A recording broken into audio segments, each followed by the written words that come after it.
Boleh masuk.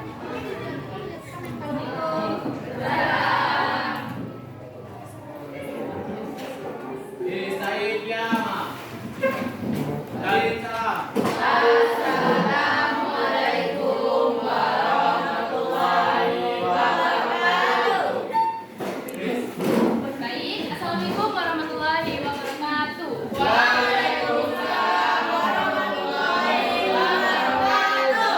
Baiklah, di sini Ibu menggantikan Ibu Nelvi karena berhalangan masuk.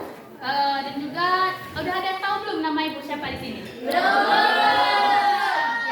perkenalkan nama Ibu dari Lalu Hidayah. Nah, di sini kita langsung aja ke materi ya. Untuk melanjutkan materi kias yang telah dijelaskan oleh Ibu Nelvi kemarin. Di sini Ibu menjelaskan mengenai syarat-syarat. Syarat-syarat.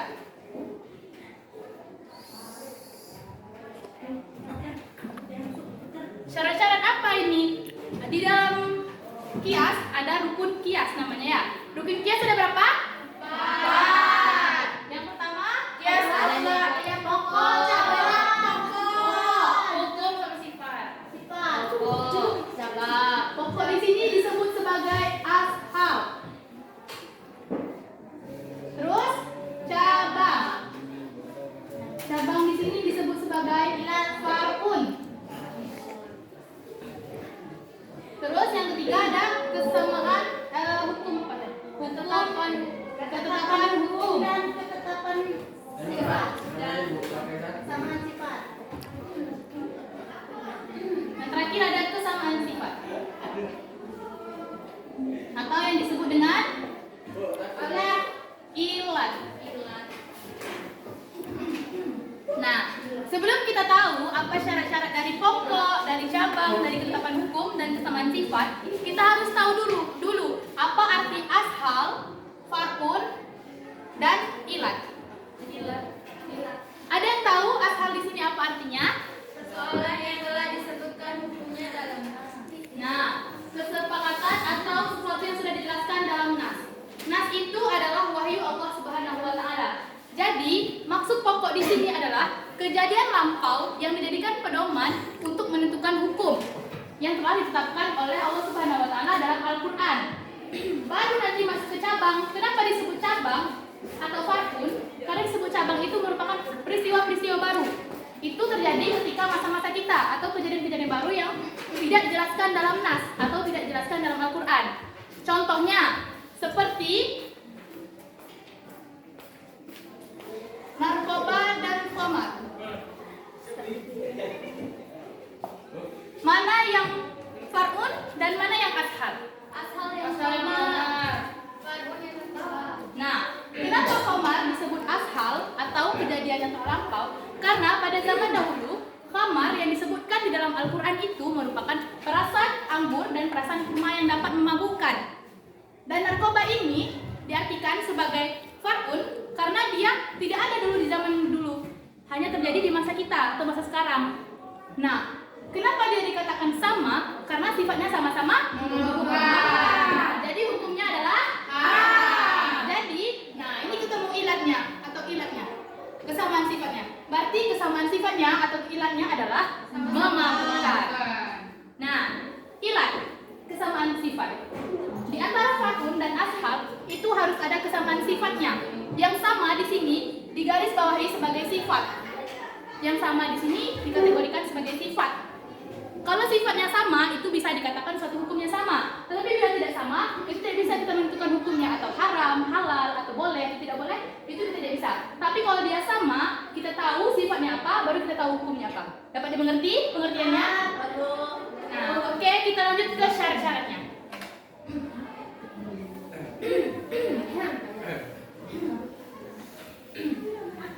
Syarat ashal ada 3.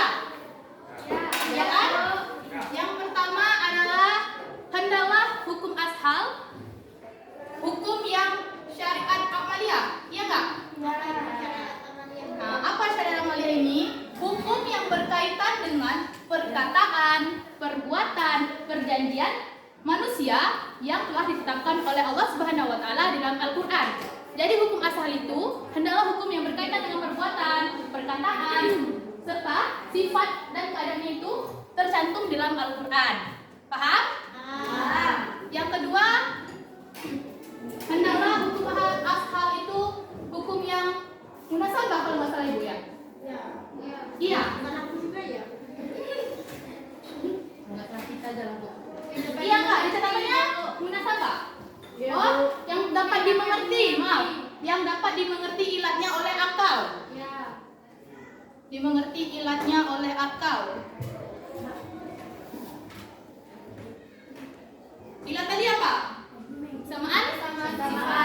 Jadi kesamaan sifatnya itu dapat dimengerti dengan baik oleh akal pikiran manusia agar kita mudah mengerti. Kalau kita sulit dimengerti, juga kita bingung hukumnya itu apa atau kesamaan sifatnya apa. Jadi ashal itu hendaklah hukum yang ilatnya atau kesamaan sifatnya dapat dimengerti oleh akal. Paham? Satu lagi, dia tidak berlaku khusus. Maksud tidak berlaku khusus di sini, dia membahas segala hal, tidak khusus, tetapi dia berlaku khusus apabila ilatnya hanya digambarkan di ashal saja, tidak terdapat di lain. Maksudnya, diartikan sesuatu yang haram, tetapi hanya terdapat di ashal saja. Itu tidak bisa, itu tidak berlaku khusus berarti. Kalau khusus di sini, dia harus hanya tergambar di ashal saja.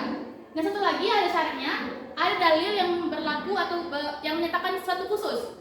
Seperti yang menikah lebih 4 kali, nah itu khusus untuk Rasulullah saja. Seperti Zaki, kalau Zaki mau nikah 4 kali, 4 orang istri itu nggak boleh. Cuma khusus untuk Rasulullah saja. Boleh kalau 2, tapi harus berlaku adil. Karena manusia tidak pernah berlaku adil, maka sebaiknya hanya 1 saja istrinya. Oke, dapat dimengerti? Kita lanjut ke syarat far'un. Syarat far'un ada berapa? 4. Syarat far'un ada 4. Yang pertama apa? Tolong sebutkan. Ilatnya ada pada ashal. Nah, kenapa ilatnya ada pada ashal atau kesamaan sifatnya ada pada ashal? Karena ashal sendiri itu kan pokok dan far'un itu cabang. Jadi harus ada pokoknya dulu atau pedomannya dulu baru ada cabangnya. Nggak bisa cabang dulu baru pokok. Dari mana kita mau menentukan hukumnya kalau pokoknya saja kita tidak tahu, hukumnya saja kita tidak tahu. Jadi harus ada ashal dulu baru ke far'un. Oke, lanjut kedua. Tolong disebutkan. Nah, jangan terlebih dahulu.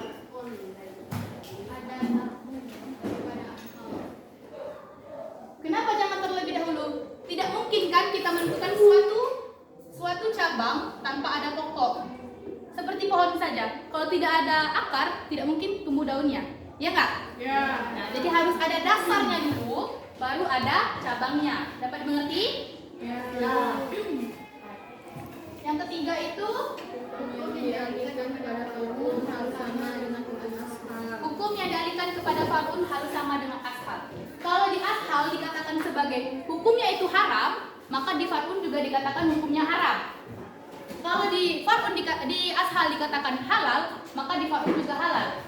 Nah, ilatnya itu harus sama atau sifatnya harus sama baru dikatakan sebagai far'un atau dikatakan sebagai ashal.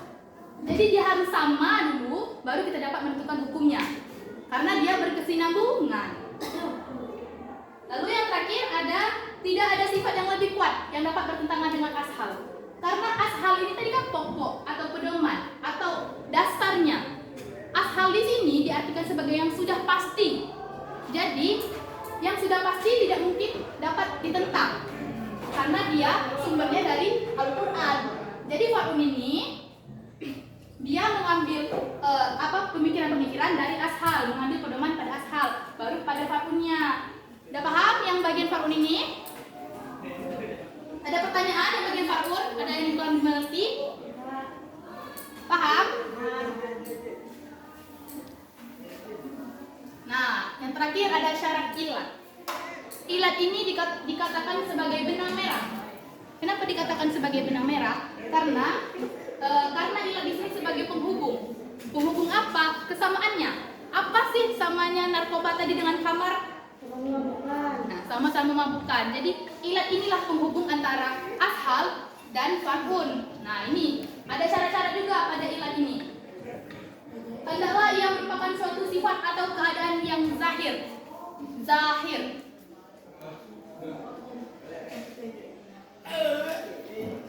di sini maksudnya adalah yang nampak dengan 5 panca indera manusia. Apa aja panca indera manusia? Lidah, bibir. Panca indera manusia itu mata, hidung, telinga, kulit, dan mulut. Maksudnya yang dapat dirasakan oleh mulut rasanya apa? Apakah sama-sama pahit? Apakah baunya sama-sama busuk? Apakah teksturnya sama-sama kasar? Itu baru kita dapat menentukan sebuah ilat, karena kita harus dapat merasakannya. Paham? Yang kedua, hendaklah yang merupakan suatu sifat atau keadaan yang munasabah. Munasabah itu pemahaman ayat Al-Quran. Jadi kita harus paham dulu ayat Al-Quran itu menjelaskan tentang apa. Seperti tadi, dalam Quran surah Al-Maidah ayat 90 itu menjelaskan bahwa meminum khamar, berjudi merupakan suatu perbuatan yang buruk yang diharamkan oleh Allah Subhanahu wa taala. Jadi kita harus paham dulu maksud khamar dan maksud berjudi itu apa. Kalau zaman sekarang itu kan berjudi ada banyak macamnya. Apa salah satu contohnya? Zaman sekarang slot dan berjudi sama tidak? Sama. Nah, apa kesamaan sifatnya dengan berjudi tadi? Sama-sama merugikan. Nah, merugikan ia, membuat candu ia, seperti berharap-harap atau menyembah kan jatuhnya. Jadi ini diharamkan oleh Allah Subhanahu wa taala. Mengadu nasib. Ya, paham kan? Yang ketiga adalah dia sifat atau keadaan yang pasti. Karena ashal tadi pasti, karena dia sudah dijelaskan di dalam Al-Quran. Jadi pasti hukumnya itu sudah pasti. Far'un itu hanya cabang, karena kejadian itu tidak dijelaskan di dalam Al-Quran, tapi terjadi pada masa sekarang. Jadi harus pasti, harus sama dulu sifatnya, baru kita dapat menentukan hukumnya. Paham? Seperti tadi kan, yang berjudi dan slot itu sama hukumnya, haram, karena sama-sama membuat candu. Nah, kalau yang khamar dan narkoba tadi, apa sama sifatnya? Bukan. Jadi harus pasti dulu sama sifatnya, baru kita dapat menentukan ilatnya. Paham? Nah, yang terakhir itu bukan sifat yang hanya terdapat pada ashal saja. Ashal tadi kan sudah pasti dijelaskan dalam Al-Quran, ada nasnya. Nah, hendaklah dia juga banyak sumber lainnya, seperti dalam Al-Hadis, seperti di Ijma juga dijelaskan, agar banyak saluran-saluran atau pengertian-pengertian dari yang lain-lain. Oke, dapat dimengerti semuanya? Nah, kita lanjut ke macam-macam kias. Itu yang di depan kenapa ribut?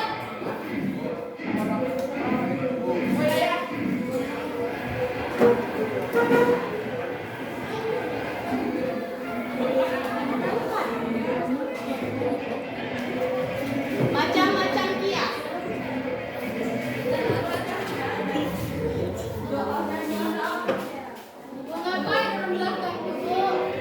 Kenapa ini keluar semua ini? Kenapa ini keluar semua? Kalian ini nggak bisa menghargai orang lagi ngajar di depan sini. Ini materi terakhir nih, macam-macam kias. Ya, siapa ada nama di depan tadi tuh? Macam-macam kias ada berapa? Ada 5. Yang pertama adalah kias aura. Yang kedua musawi. Yang ketiga ilalah. Keempat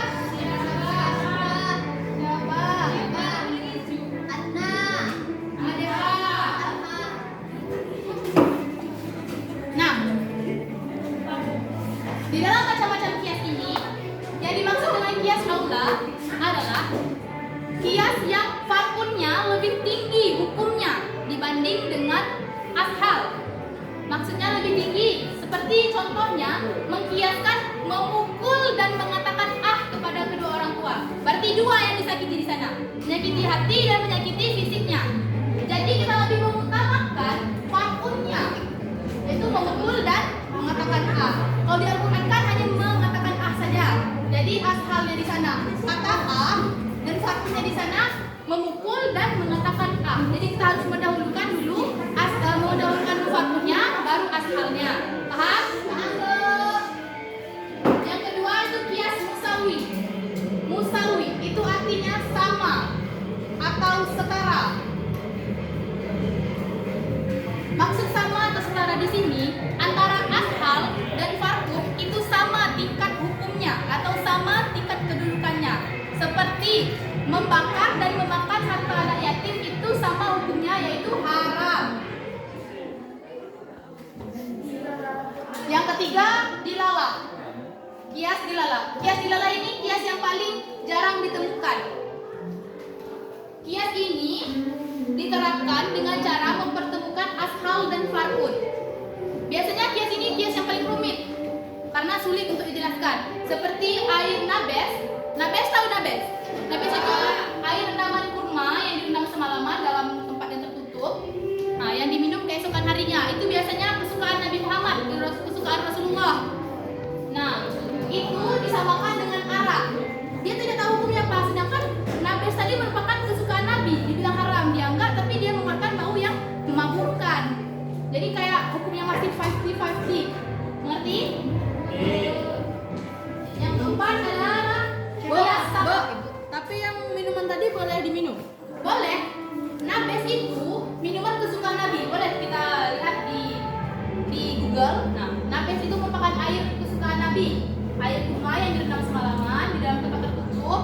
Nah, itu baru diminum keesokan harinya. Tapi dia mengeluarkan bau yang memabukkan. Sama seperti kamar kan jatuhnya sebenarnya. Cuman dia dibilang haram, nggak haram. Kayak mana? Jadi masih dilalah ini masih kayak membingungkan. Lalu kias sabak. Kias yang mempertemukan farqun dan ashal hanya untuk menyetarakan atau penyerupaan. Kayak biasanya kita lagi ngobrol sama orang tua kita, kan diusap-usap kepala kita tuh, disapu-sapu kepala kita. Nah, itu tuh disamakan dengan kayak menyapu-nyapu lantai menggunakan sapu. Ilatnya di sini adalah sapunya, hanya penyerupaan atau penyerataan kata-kata kayak gitu. Nah, kalau kias sabak ini. Sedangkan kias yang terakhir adalah kias adna.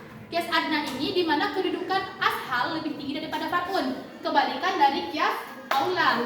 Kalau kias aula tadi farqunnya lebih tinggi, kalau yang adna tadi ashalnya lebih tinggi. Seperti contohnya meminum bir dan meminum apa ya, khamar atau air perasan anggur. Nah, hukumnya yang sudah jelas dalam Al-Quran itu kan kamar. Jadi lebih didahulukan yang tinggi hukumnya adalah kamarnya, atau lebih berat hukumannya adalah meminum kamar dibandingkan meminum bir. Dah? Nah, ibu kasih kesimpulan di sini. Jadi ashal itu merupakan kejadian lama yang dijadikan pedoman. Sedangkan farqun adalah cabang atau kejadian baru yang tidak dijelaskan dalam Al-Quran atau dalam nas. Sedangkan ilat adalah kesamaan sifat antara ashal dan farqun. Lalu ada macam-macam kias. Macam-macam kias itu ada 5. Kias aula atau kias yang lebih tinggi tingkat farqunnya dibanding ashal. Lalu kias musawi yang antara ashal dan farqun itu sama atau setara. Dan kias dilalah yang masih 50-50 kayak gitulah ya bisa dibilang.